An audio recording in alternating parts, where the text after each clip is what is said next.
Fabricando Ideias. Oferecimento doutora Priscila Nassimbene Matos. Acolhimento que equilibra, medicina que transforma. E NFEC, dando voz à sua marca.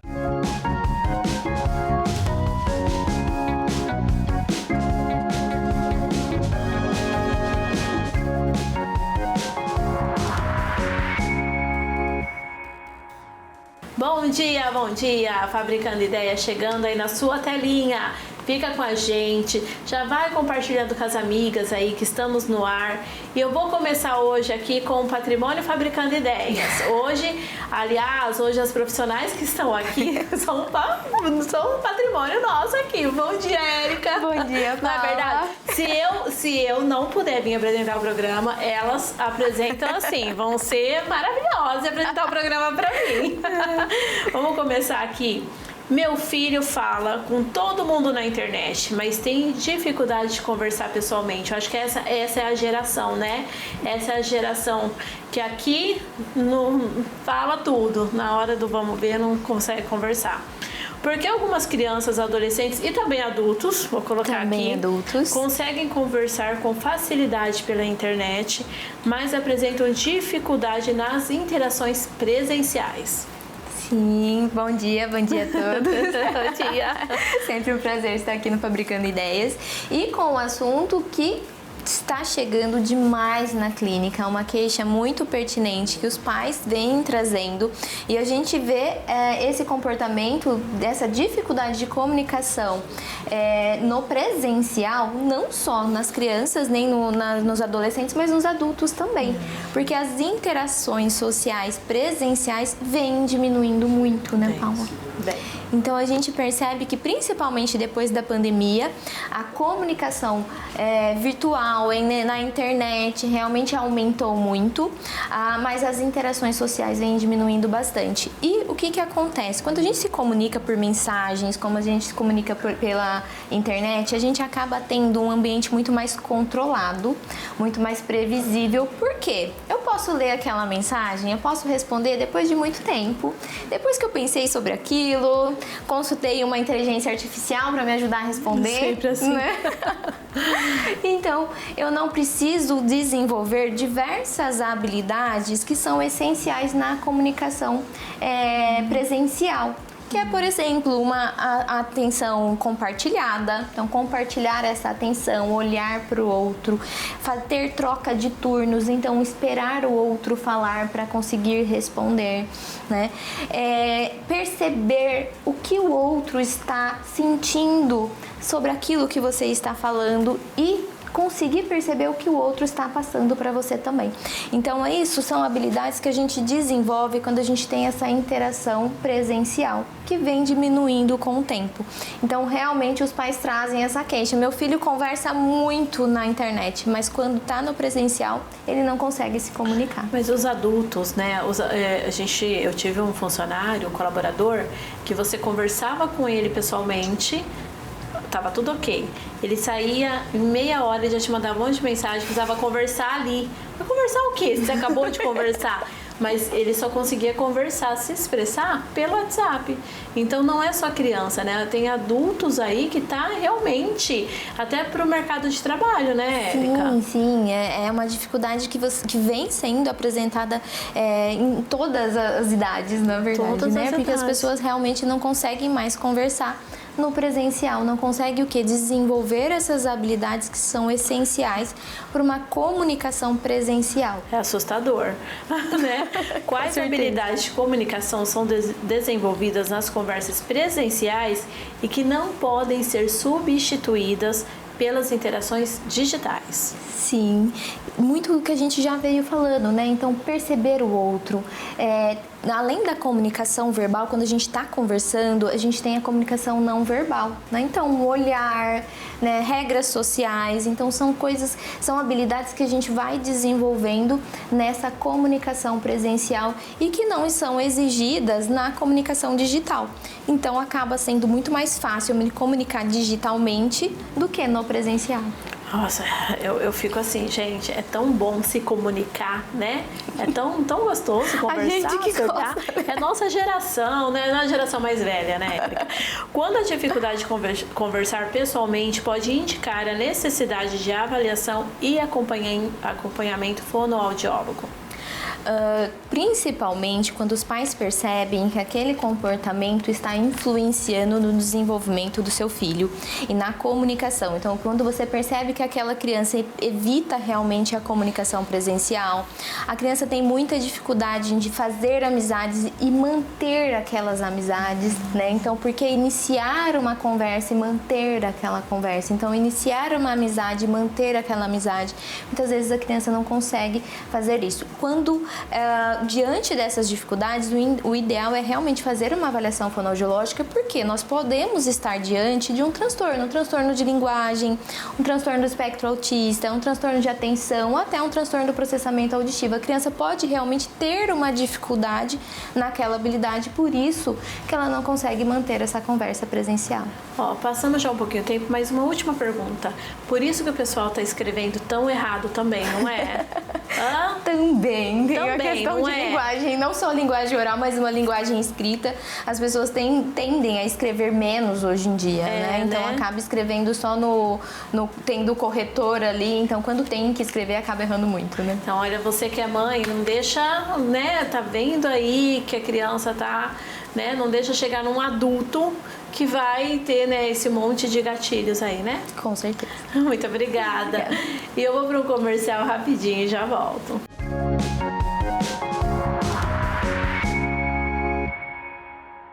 Quase 20 anos de experiência na construção civil, metálica e pré-moldados, a Musa Representação é referência em soluções completas para sua obra, atuando com um sistema de fixação, vedação, telhas termoisolantes e placas cimentícias, garante mais eficiência e desempenho em cada etapa do seu projeto.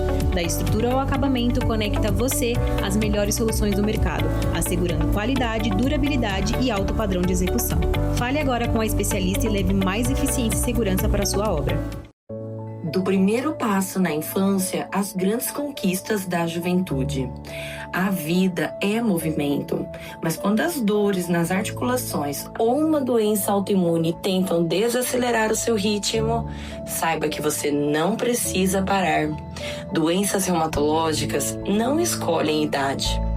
Cuidar de você em cada fase da vida é a minha missão.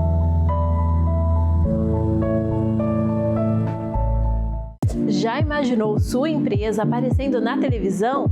Isso mesmo, Fabricando Ideias abre espaço para os empresários e especialistas que querem ganhar visibilidade e fortalecer a sua autoridade.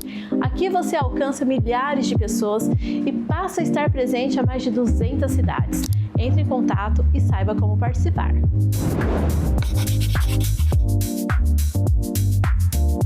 Seja bem-vindo ao Ateliê Casabella. São mais de 22 anos de história. Aqui, cada peça carrega carinho, cuidado e significado. Entre em contato com a gente e venha nos fazer uma visita. Ateliê Casabella, para quem ama o feito à mão.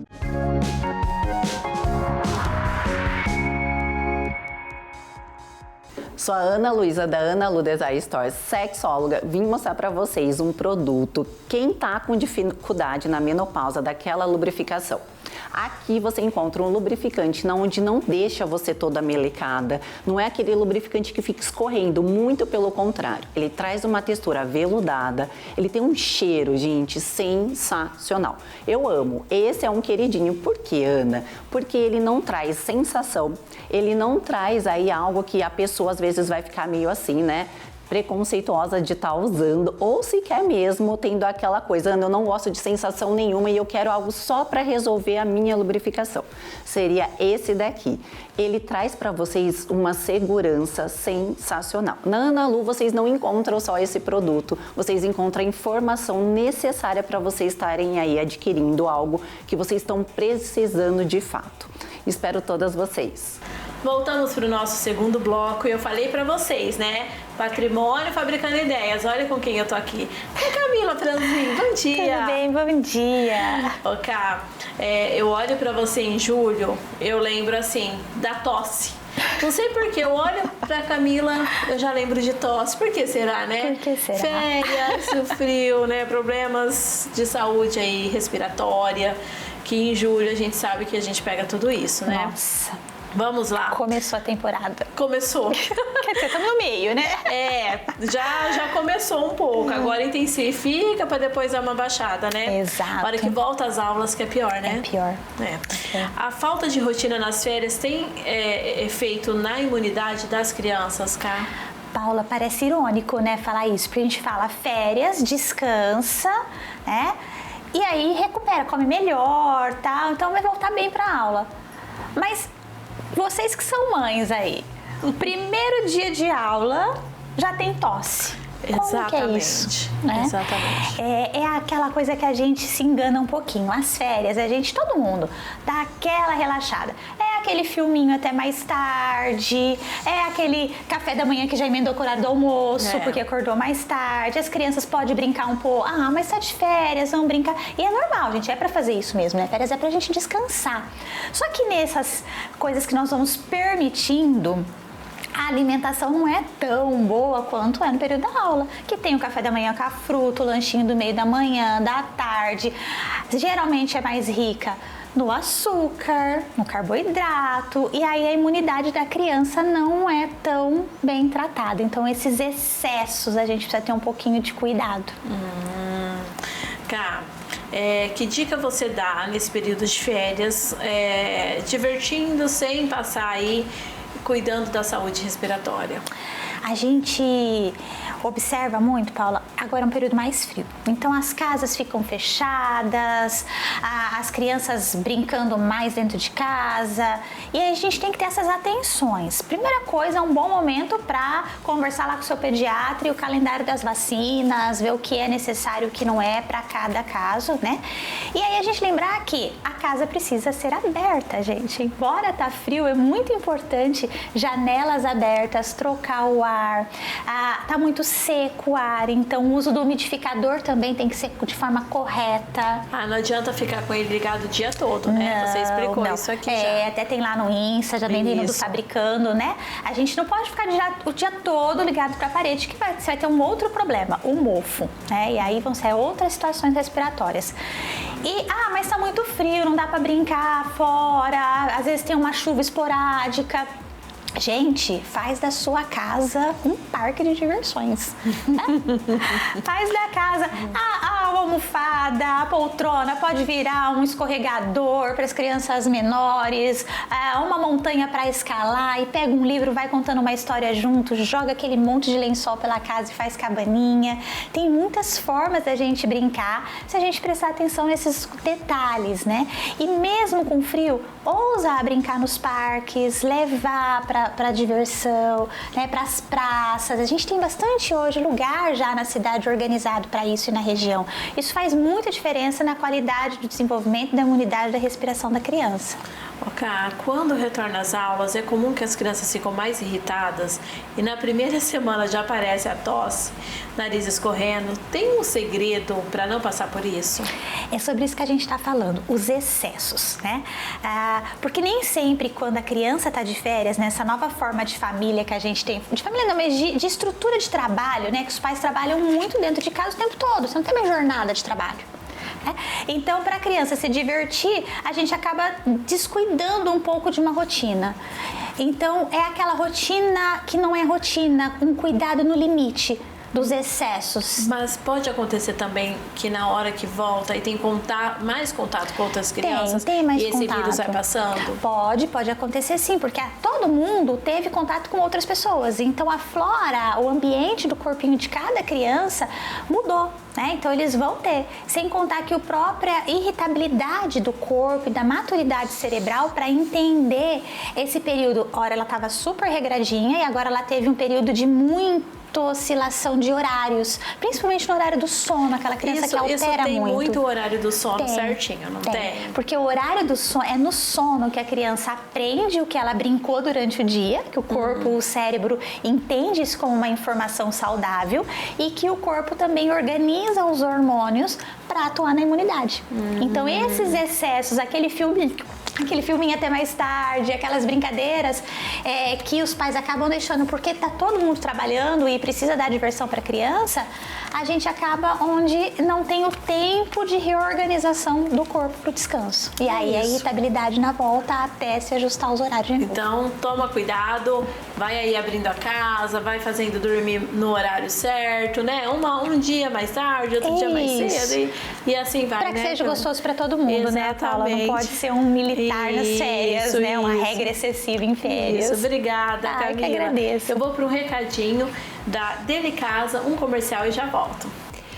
Hoje eu vou mostrar para você os produtos organizadores mais procurados na Delicasa e por que eles são os nossos campeões de vendas. Primeiro é o nosso cabide de veludo, resistentes, flexíveis, mas cuidado, tem que ser com a qualidade Delicasa.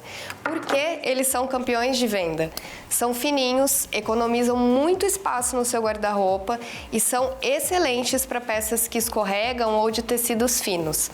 Segundo, organizadores de gaveta. Nós temos vários tamanhos, são discretos, ajudam você a organizar os itens da cozinha, os itens de escritório, os itens da sala e diversos outros locais da casa. Potes herméticos, esses são verdadeiros coringas na sua despensa. E colmeias para roupas que deixam você organizar suas roupas todas de forma que fiquem todas visíveis. Venha conhecer a Delicasa, Rua Coronel Espínola de Castro, 3984.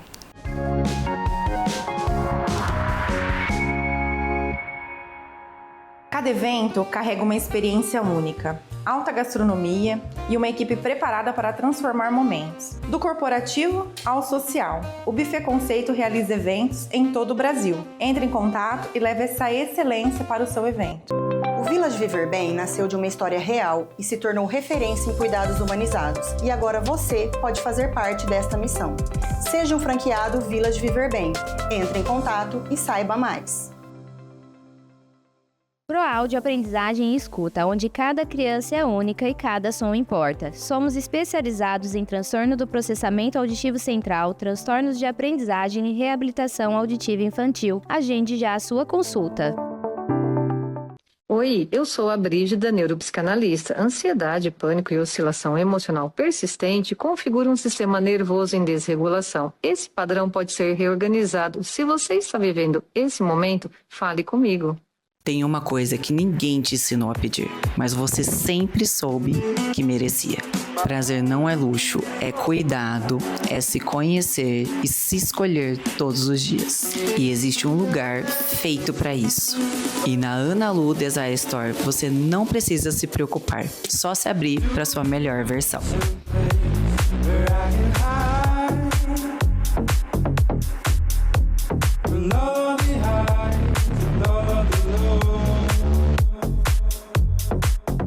Já imaginou sua empresa aparecendo na televisão?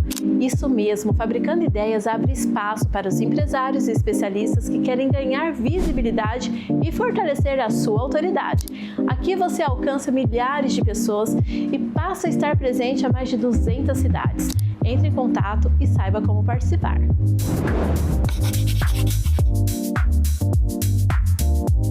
A missão do GIS é essa: criar um espaço alegre, divertido, prazeroso, onde a criança poderá crescer e se desenvolver com autonomia e independência, com a maior e a bem mais equipada sala de integração sensorial de São José do Rio Preto.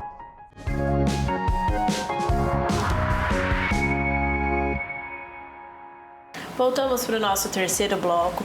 Eu tô aqui com a doutora Marília Maronese Brum. Ai, o seu nome é muito chique, doutora. E nós vamos falar sobre, me corrija, cardiomiopatia hipertrófica, anabolizante ou genética. Vamos falar sobre esse assunto do momento aí, né, doutora? Que a doutora vai explicar certinho. O que é a cardiomiopatia hipertrófica e por que essa doença merece tanta atenção, especialmente em crianças e adolescentes, doutora? Primeiro, bom dia, gente. Bem-vindos aqui à nossa conversa, né, Sim, Paula? Tá virando patrimônio. Ela também, viu, gente? Eu já falei nos dois blocos, as duas doutoras são patrimônio aqui. A doutora Marília também, hein? Já faz um tempinho. Já, é aquilo, se a apresentadora não estiver aqui, elas elas se viram e elas fazem. A gente dá um jeitinho. Jeitinho. Vamos falar então desse tema tão importante que é a cardiomiopatia hipertrófica. E existe uma diferença mesmo entre a cardiomiopatia hipertrófica causada por anabolizantes e a cardiomiopatia hipertrófica genética. É dessa que a gente se preocupa, né? Com essa que a gente se preocupa nas crianças. O que é a cardiomiopatia hipertrófica? Então, nosso coração é um músculo. E quando a gente hipertrofia ou usa os anabolizantes para o músculo crescer, o músculo do coração também cresce. Isso pode acontecer por anabolizantes, mas pode acontecer por causas genéticas, genes mesmo. Às vezes tem um gene na família que não se manifestou até agora e pode ser que se manifeste nessa criança. Ela é de suma importância porque é uma grande causa de morte súbita.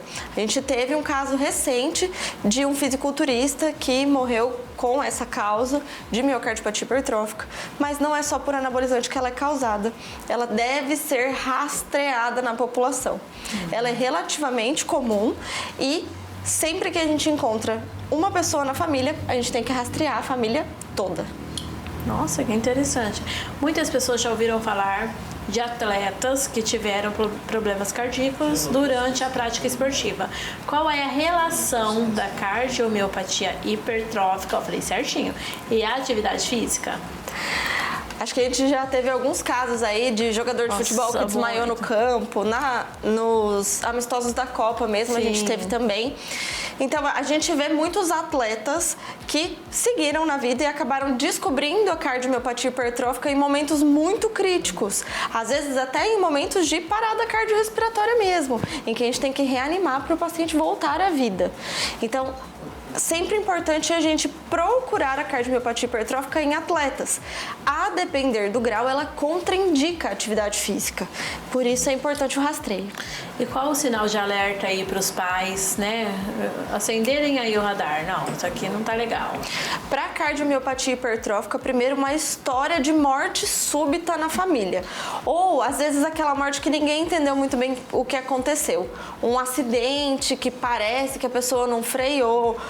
O fulano que morreu dormindo ou sentou no sofá e faleceu. Qualquer história de morte súbita antes dos 50 anos, especialmente. Quando a gente tem pacientes jovens na família que também tiveram alguma arritmia ou episódios de desmaio, e eu tenho um caso para contar para você, conte. Que para mim foi assim, um dos meus casos mais memoráveis da carreira, gente. Conta. Cheguei para atender um menino, ele foi transferido para o hospital porque estava com o nariz sangrando, só. E aí viram que ele estava com a pressão alta.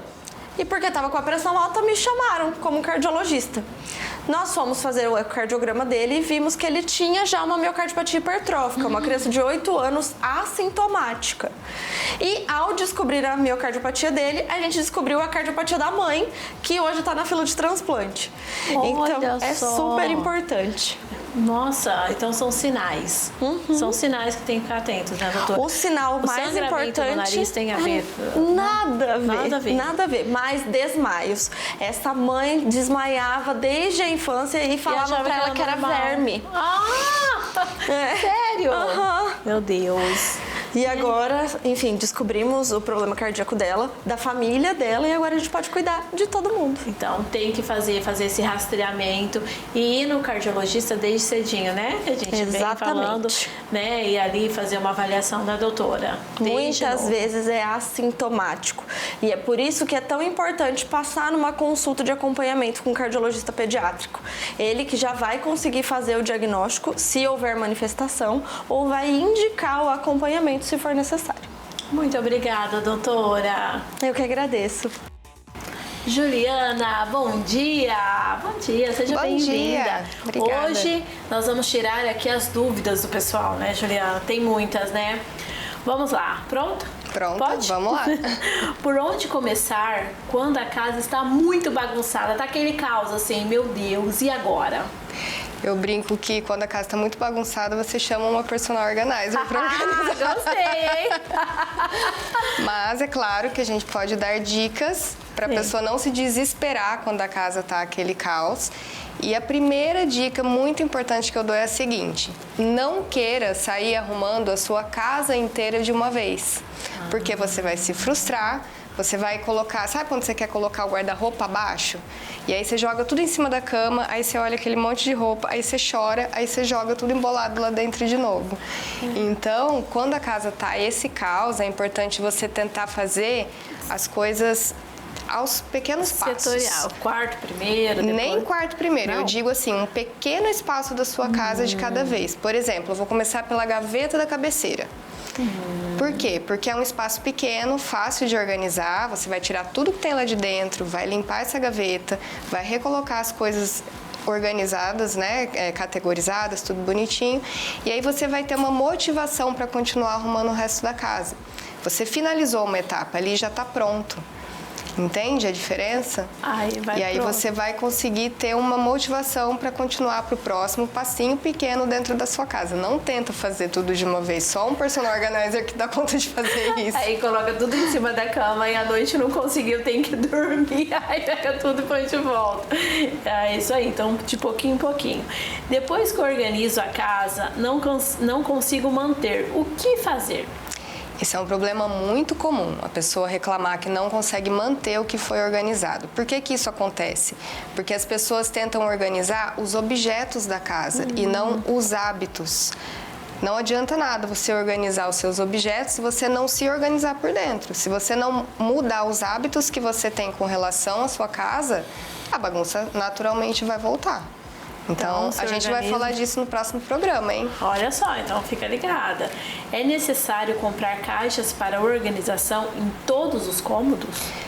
Esse é o grande problema do nosso marketing, né? Que você tem que encher a sua casa de produtos organizadores. Os produtos organizadores são excelentes, eles são ótimas ferramentas para te ajudar na organização.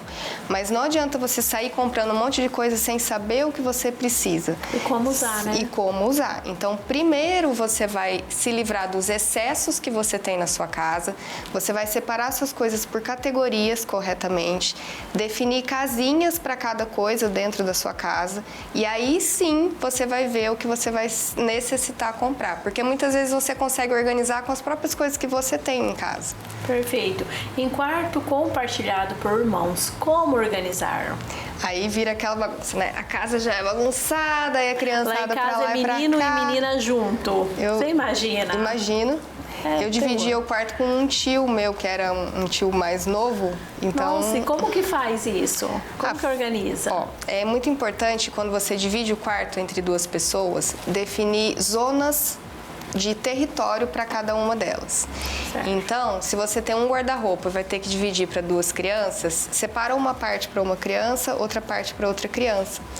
E quanto mais você conseguir categorizar os objetos de cada pessoa desse quarto e colocar etiquetas nas gavetas, né? Separar tudo certinho, categoriza tudo que é de uma pessoa, guarda num espaço, categoriza da outra pessoa, guarda no outro espaço. Inclusive brinquedos. Quando você consegue separar o que é de cada um, fica muito mais fácil deles conseguirem se achar lá dentro do quarto. Sim, eu tenho aquelas caixas organizadoras, então de menino e de menina, pronto. Ninguém, um mexe no do outro. E até os brinquedos é interessante organizar de forma categoricamente, né? Você pecinhas menores e assim vai, né? Brinquedos, como organizar? A gente acabou de falar, sem ocupar espaço. Então é isso, colocar certinho as caixas separadas. Se você pegar uma caixa para colocar os carrinhos, a outra para colocar o Lego, a outra para quebra-cabeça, outra para boneca, você já consegue facilitar até para a criança saber do que ela quer brincar e bagunçar menos na hora de tirar tudo isso para se divertir.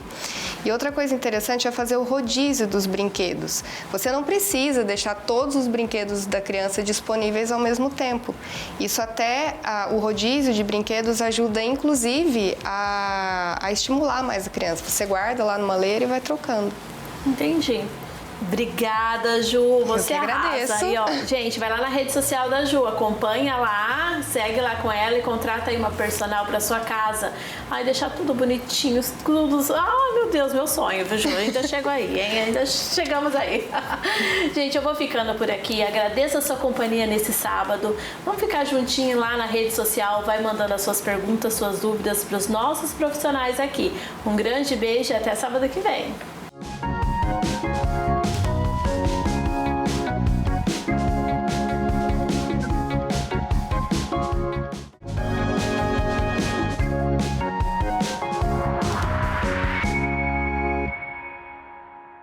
Fabricando Ideias. Oferecimento doutora Priscila Nascimbene Matos. Acolhimento que equilibra, medicina que transforma. E NFEC, dando voz à sua marca.